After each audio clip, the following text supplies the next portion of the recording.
லட்சமா அள்ளி விட்டாலும் இந்த மாதிரி சீரக்கால் எங்கேயாவது கிடைக்குமா? அதுக்காக 5 லட்சம் ரூபாய் கொடுத்து வாங்கிருக்கீங்களே, இதெல்லாம் உங்களுக்கே ஓவரா தெரியல? எடே லூசுத்தனமா பேசாதடா. சினிமால நடிக்கிற நயன்தாராக்கும் நம்ம வீட்டுல வேலை செய்யற பொண்ணுக்கு வித்தியாசம் இல்ல. 2 பேருக்கும் ஒரே சம்பளமா? ஆடா இருந்தாலும் சரி, மண்சாலா இருந்தாலும் சரி, தரத்தை வச்சுதான் வேலை. என்ன நான் சொல்றது? சரியா சொன்னீங்க. தீனி போட்டுதான் கட்டுப்படி ஆகல. தின்னுட்டும் வாயில பிராணிங்க தானே, பாவம். என்னவோ உன்னை அலங்காநல்லூருக்கு அனுப்ப போற மாதிரி தீனி போட்டு தண்டத்துக்கு வளர்த்துக்கிட்டு இருக்காரு. இந்த கொட்டிக்க. ஏய் சீராத. இதுக்குதான் எருமையை வாங்கியிருந்தா எருமையே இருந்திருக்காது. நீங்க காளையை வாங்கிட்டீங்க, நான் அவசப்படுறேன். ஆஹா, என்னடா காலை சீருதேன்னு பார்த்தா அந்த பொண்ணு சிவப்பு கலர் தாவணியில போட்டு வருது. வரதுன்னு அங்கேயே நில்லுங்க. நீங்க இங்க வராதீங்க, நான் அங்க வரேன். நில்லுங்க. வேற எதுக்காக உங்களை நிக்க சொல்ல. இந்த சிவப்பு கலரு காளைக்கு ஆவாத கலரு. அது டென்ஷன் ஆகி ரவுண்டு கட்ட ஆரம்பிச்சிச்சுன்னு வச்சுக்கோங்க. அப்புறம் பாப்பா உடம்பு பீஸா ஆயிடும். என்னத்துக்கு வந்தீங்கன்னு சொல்லுங்க. பாத்துட்டு போலான்னு. அதுக்கு என்ன, நீங்க போய் பாருங்க. இவன் இங்கே நிக்கட்டும். டேய் 2 காளைங்களையும் அண்ணனுக்கு காட்டுங்கடா. காளைங்களை பார்க்க வரல, நாங்க வந்தது உன்னை பார்க்க. அம்மா சொல்லிதான் நாங்க வந்தோம். உங்களை பார்க்கணும்னு ஆசையா இருக்கா? அன்னைக்கு என் பேச்ச கேட்டுதான் தனக்கு மகனே இல்லைன்னு மறைச்சாங்க. அந்த தப்புக்கு காலில் விழுந்து மன்னிப்பு கேட்கிறேன். நான் இப்ப இந்த ஊருக்கு வந்தது அவரை நேண்ட கொடுத்த சில வேலைங்களை செஞ்சு முடிக்கதான். இடையில இந்த காலில் விழுற சீன்லாம் எனக்கு வேணாம். அப்படின்னா பெருசா சொல்லிட்டேன். என்ன யாருன்னு கேட்டாங்க, நான் யாருன்னு சொன்னேன், அவ்வளவுதான். வந்த வழியில திரும்பிடுங்க. என்னென்ன நடக்கணுமோ அதுவே நடக்கும்.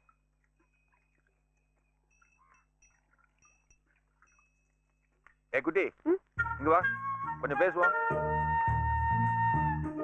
என்ன வேலை செஞ்சு நிக்கிற நீ? நான் பூ மார்க்கெட்ல பூ வித்துட்டு இருக்கேன். பூ விக்கிறியா? அப்புறம் இன்னத்துக்கு ஆத்த விட்டு இங்க வந்து என்னாண்ட பஞ்சாயத்து பேசுங்கிற? போய் உன் பூ தொடுக்கிற வேலையை பாரு. தெரிஞ்ச மாதிரி காட்டிப்பான்னு பார்த்தா சரியான காட்டெருமையா இருக்கும். Sir good morning. இவங்க தான் முத்துலட்சுமி அம்மா. அந்த இடம் சொன்னனே. நிறுத்து. எந்த இடத்தடா?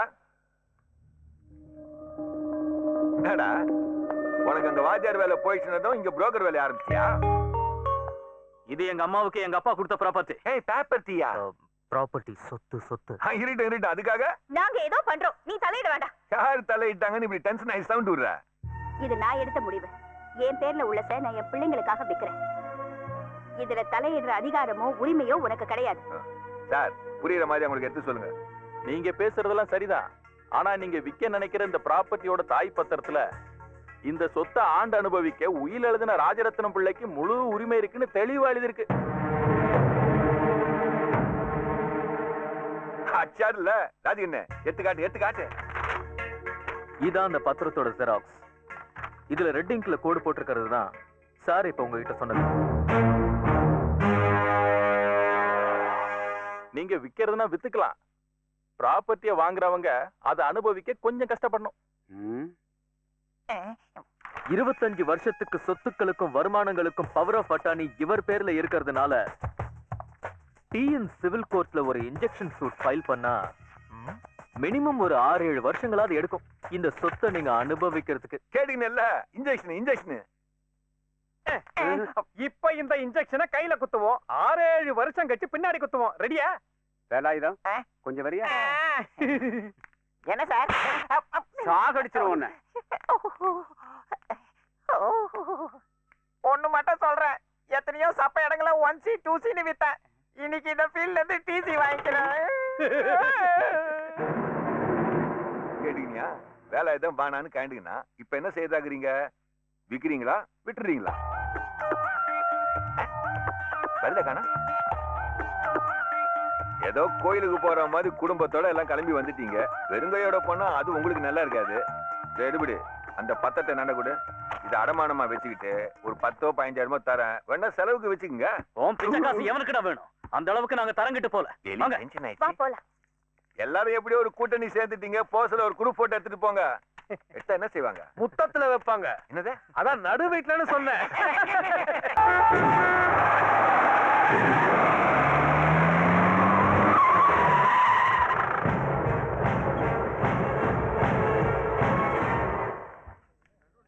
என்ன சார் குறுக்க நிறுத்திருக்கீங்க? பெட்ரோல் தீந்துருச்சா? தீர்லடா, தீர்த்துடுறேன். எங்கடா அந்த பெல்லாரி ராஜா? நான் இங்கதான் உட்காந்துக்கிறேன் சார். கொஞ்சம் இறங்குறீங்களா? என்னத்துக்கு சார் இறங்கணும்? காரணத்தை சொன்னாதான் காரை விட்டு இறங்குவீங்களோ? நான் இஷ்டப்பட்டா காரை விட்டு இறங்குவேன், இஷ்டப்படலன்னா போயினே இருப்பேன். இப்ப நான் வேற ரூட்ல வேற வேலையா போயினுக்கிறேன். அந்த ரூட்ல உன் வேலையெல்லாம் அப்புறம் வச்சுக்கோ. இப்ப என் கூட ஸ்டேஷன் வரைக்கும் வந்துப்போம். எந்த ஸ்டேஷன் சார்? ரயில்வே ஸ்டேஷனா இல்ல போலீஸ் ஸ்டேஷனா?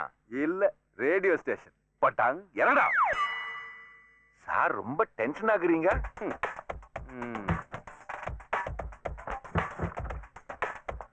ஏய், நீ யாருன்னு ப்ளீஸ். என்ன சார் பிரச்சனை? இவருக்கு எதிராக ஏதாவது கம்ப்ளைண்ட் இருக்கா? எந்த டீடைல்ஸும் சொல்லாம இவரை ஸ்டேஷனுக்கு வான்னு கூப்பிடுறீங்க? இதெல்லாம் கேட்க நீ யாரா? அவரோட மேனேஜர். இருக்க வேண்டியதுதான். கேடிக்க ரவுடிக்க மேனேஜர் கேக்குது. Mind you words. பொறுக்கி நாய் திமிரா.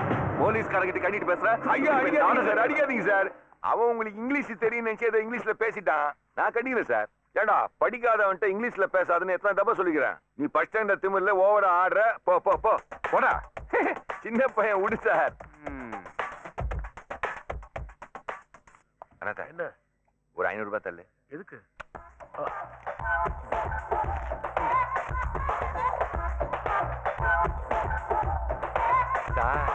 நீங்க வேறப்பா வந்து மொறப்பா நிக்க சொல்லவே என்ன விஷயமா வந்துக்கிறீங்கன்னா தெரிஞ்சுக்கினேன். என்னத்த? யாரோ நூல் விட்டுக்கிறாங்க.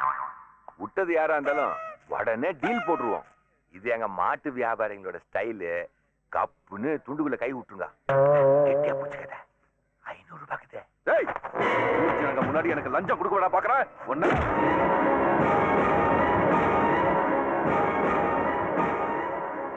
எல்லாரும் பாக்குறானுங்களேன்னு மறைச்சு கொடுத்தா பேசினது சொல்லவே டப்புன்னு கையை தூக்குறியா? என்ன நக்கல் உனக்கு? ஒரு விஷயம் நல்லா புரிஞ்சு போச்சு. என்னத்த ஊர் ஆளுங்க முன்னாடி சீன் போடுறான், போடாதனாலும் கேட்க மாட்டான். எதுவா இருந்தாலும் வண்டிக்குள்ள வந்து பேசுவோம். உள்ளே இருங்க. இதுல என்னடா? அதுல உன் கூட பெரிய ரோதனையா போச்சியா? அதுல இல்லையா? இதுல என்ன மாதிரி வண்டி இது? லட்சக்கணக்கில் துட்ட போட்டு வாங்கிக்கிறேன். இதுல போறதை விட்டுட்டு நம்ம வண்டியில ஏசிக்குது, குழு குழுன்னு உக்காந்து பாட்டை கேட்டுன்னு தாளம் போட்டுக்கின்னு போவோம். முத்தனட்டா, நம்ம வண்டியில மாடு செத்தா மனுஷன் தின்னா நாக்கு முக்கான்னு பாட்டுக்குதுல்ல இருக்க, அது போடுறேன் சார். போக்கு நாயை நக்கல் பண்றியா? ஒன்ன மாதிரி திருட்டு ஃப்ராடுகள் எல்லாம் ஸ்டேஷன் கூட்டிட்டு போறதுக்கு தமிழ்நாடு அரசு இருக்கிற எல்லா போலீஸ் ஜீப்பையும் சென்ட்ரலைஸ் ஏசி பண்ணி வைக்கணுமா? தெருவில் இழுத்துட்டு போறதுக்கு முன்னாடி ஒழுங்கா போய் ஜீப்ல ஏறு. இந்த சைடு வாடா. வாடான்னு சொல்றேன்ல.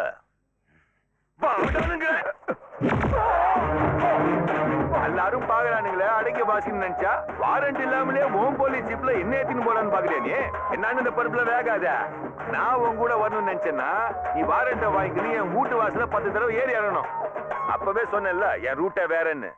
இந்த பெல்லாரி ராஜா ஒரு ரூட்டை தீர்மானிச்சிட்டானா அந்த ரூட்ல தான் போவான். அதான் என் ஸ்டைலு. குறுக்க எவன் வந்தாலும் அவன் மேல என் வண்டியை ஏத்திக்கிட்டு போய்கிட்டே இருப்பேன். என்ன வண்டியா?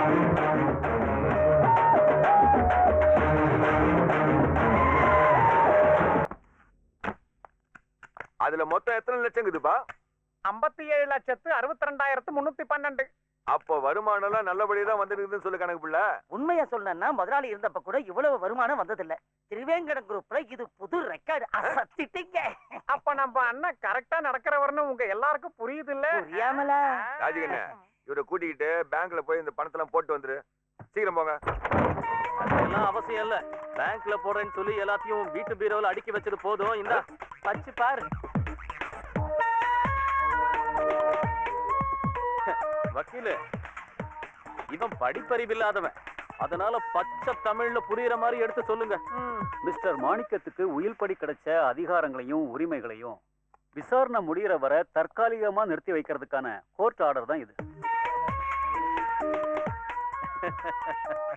எங்களுக்கு எதிராக இன்ஜெக்ஷன் ஆர்டர் வாங்கி எங்க 2 பேர் அக்கவுண்டையும் ஃப்ரீஸ் பண்ணிட்டு எல்லாத்தையும் 25 வருஷத்துக்கு நீயே அனுபவிக்கலாம்னு பாத்தியா? ராஜகண்ண இந்த வக்கீல் சொல்றது எதுவுமே புரியல. என்ன மேட்டர் இது? இதுல என்ன கீதா எடுத்து புரியவே எனக்கு. இது ஸ்டே ஆர்டர் தான். அன்னைக்கு நீ என்கிட்ட என்ன சொல்லிட்டு போன? தில்லு இருந்தா மோதி பாருன்னு சொன்னல, அதாண்டா மோத வந்திருக்கேன். நீயா இந்த ஊரை விட்டு போகணும் இல்ல போக வெப்பேன்.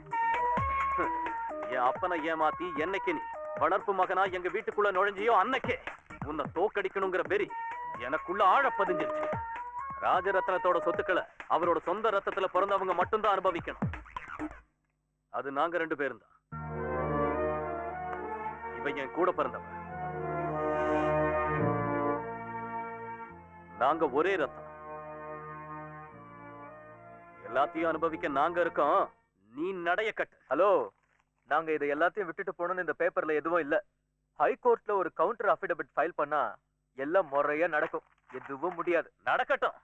ராஜரத்னம் பிள்ளையோட நிறுவனங்களை இழுத்து மூடி தொழிலாளர்கள் பட்டினியால செத்தாலும் சரி, இவன் அதிகாரம் இருக்காதுல்ல, அது போது எனக்கு. அதுக்காக சுப்ரீம் கோர்ட் வரைக்கும் போக வேண்டி வந்தாலும் நான் போவேன். நான் உயர்ந்த உள்ளம் நம்பிக்கிறாங்க, செத்தாலும் பரவாயில்ல, தம் பங்கு தனக்கு வேணுங்கிறான். நாகப்பா, நம்ம எருமை வியாபாரத்துல இந்த கோர்ட் ஆர்டர் ஏதாவது இருக்குது? எருமைக்கெல்லாம் ஏது கோர்ட்டு, மாட்டு கொட்டாதா? கட்சியில கீரியும் பாம்பும் ஒரே கூட்டணி ஆயிடுச்சுங்க. இதுல எது ஆட்சி அமைக்க போகுது, எது வெளியில இருந்து ஆதரவு கொடுக்க போகுதுன்னு தெரியல. நீ என்ன சொல்ற உடம்பு இருப்ப? இது வரைக்கும் நீ அதிகாரம் பண்ணதே அதிகம். இனிமே என்ன நடக்கணும்னு கோர்ட் தீர்மானம். அவ்வளவுதானே. கோர்ட்ல என்ன சொல்றாங்களோ அதை காதால கேட்டுக்கின்னு அப்பால கிளம்புவோம். அப்ப கோர்ட்ல இருந்து தீர்ப்பு வர்ற வரைக்கும் நீ இந்த இடத்தை விட்டு போறதா இல்ல? இந்த இடத்தை விட்டு நான் நவறதா இல்ல. நகர்த்தி காட்டுறேன். காட்டு. வா. ஸ்டே ஆர்டர்னு சொன்னதும் அப்படியே ஆப்செட் ஆயிட்டேன். அப்செட் ஆயிட்டாராம்.